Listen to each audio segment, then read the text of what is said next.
I'm Hank Bodine, linebacker, Velva High School, and you're watching Under the Lights KMOT. Thanks, Hank. Welcome back to Under the Lights. Let's go to the cattle capital of North Dakota. Towner, Granville, Upham versus Mohall, Lansford, Sherwood. Let's just use the abbreviations. Second quarter Titans ball. Ty Schmidt back to pass. Man, those all-black uniforms are pretty sweet. Even better when Carson Hammond is toe-tapping in a touchdown catch.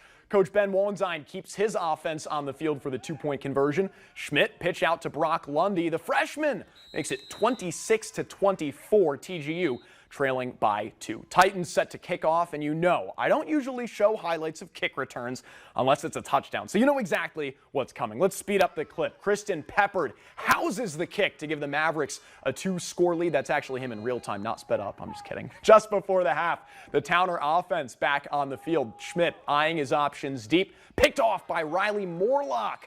MLS defense shuts out TGU in the second half.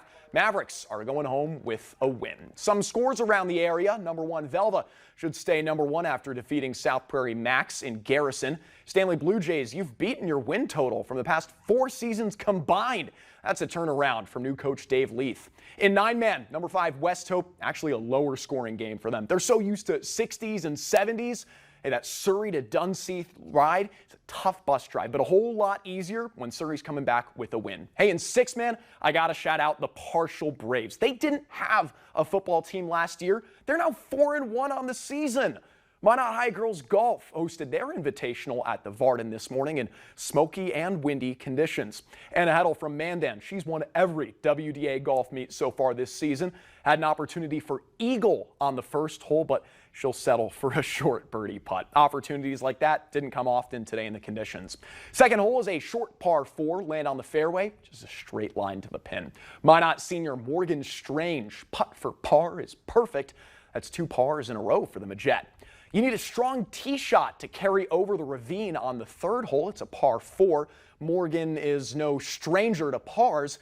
Makes it 3 in a row with an easy putt. On the same green, Abigail Schneider from St. Mary's. This birdie opportunity has the line and the length. She finished in second place today behind Anna Heddle. Fourth hole is the best hole-in-one opportunity at the club. 131 yards to the flag, second easiest rated hole on the course. Next group rolls through, and Minot senior Addie Dittis knocked down par putt. She finished tied for 5th today and shot an 83. That's 11 over par at the Varden. Anna Huddle shot 4 over for medalist honors. Mandan wins the team trophy by 41 strokes. Man, they're going to be challenging Davies for the state team title this year. Region 6 meet just next door at Wildwood. Course needs to be a certain length, so yeah, girls have to skip those short par 3 holes, play others twice. That's what they're driving by. Came down to the 18th hole between DLB freshman Layla Christensen and Kenmare sophomore McKenna Mao. Layla birdied the 18th hole to finish with an 84. McKenna was in the next group and parred the hole. They went to a 1-hole playoff. Layla secured medalist honors. Congratulations to all 10 state qualifiers up on your screen right now. Kenmare is the region champ. DLB and Stanley both qualify for state as teams. Before we head off for our weekend, we thought it was important to take time to recognize those affected by the deadly bug crash involving the Hatton Northwood volleyball team last night. Tonight, like every night, we celebrated the accomplishments and hard work of our local student athletes. But also tonight, we do so with heavy hearts and think of those injured on the school bus and the driver of the car who tragically passed away. I think we're all rooting for the Hatton Northwood Thunder volleyball team this season. Hug your loved ones tightly, and thank you so much for joining us. Have a good weekend.